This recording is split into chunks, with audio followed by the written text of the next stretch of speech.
इतना प्यार में पागल नइखी तोरा ला मर जाएम। जाता रे तो जो तोरा खानी दोसर फेर ले आएम, दोसर फेर ले आएम, दोसर फेर ले आएम। कितना दुख सहनी इतना दुख ना का सह पाएम। जाता रे तो जो तोरा खानी दोसर फेर ले आएम, दोसर फेर ले आएम, दोसर फेर ले आएम। इतना प्यार में पागल नइखी तोरा ला मर जाएम। जाता रे तो जो तोरा खानी दोसर फेर ले आएम, दोसर फेर ले आएम, दोसर फेर ले आएम।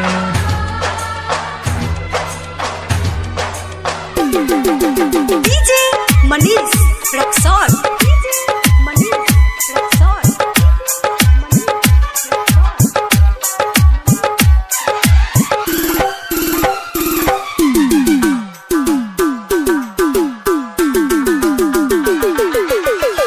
धैले बकली त फुलावा हो खिली। जाने जदी बाटे त साथी दोसर मिली। धैले बकली त फुलावा हो खिली। जाने जदी बाटे त साथी दोसर मिली।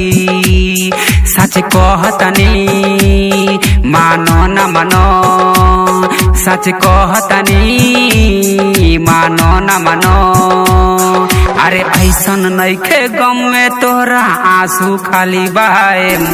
जाता रे तो जो तोरा खानी दोसर फेर ले आएम। इतना प्यार में पागल नइखी तोरा ला मर जाएम। जाता रे तो जो तोरा खानी दोसर फेर ले आएम, दोसर फेर ले आएम, दोसर फेर ले आएम।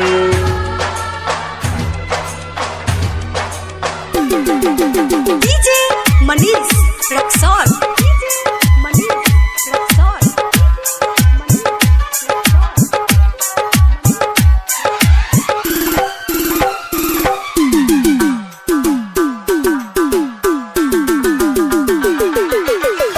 बिरह के आग में तोरा जर के परी।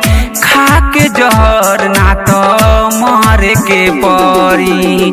बिरह के आग में तोरा जर के परी। खा के जहर ना तो मर के परी। सच कहतनी मानो न मानो, सच कहतनी मानो न मानो। सभे गम में रोए हम तो गम में तोरा गाएम। जाता रे तो जो तोरा खानी दोसर फेर ले आएम। इतना प्यार में पागल नइखी तोरा ला मर जाएम।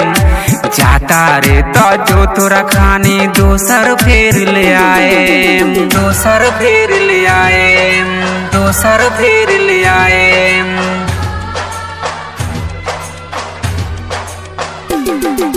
DJ Manish Raxaul, DJ Manish Raxaul.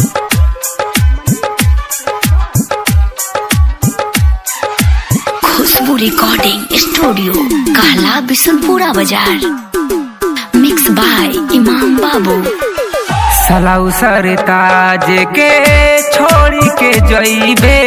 सोचही में बीती रात सुते नहीं पैबे।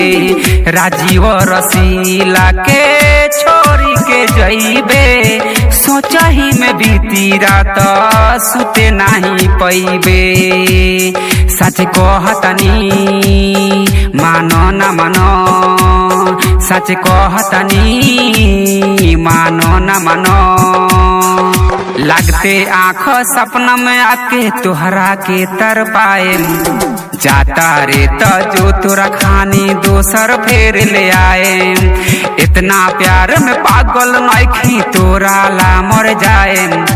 जाता रे तो जो तोरा खानी दोसर फेर ले आएम।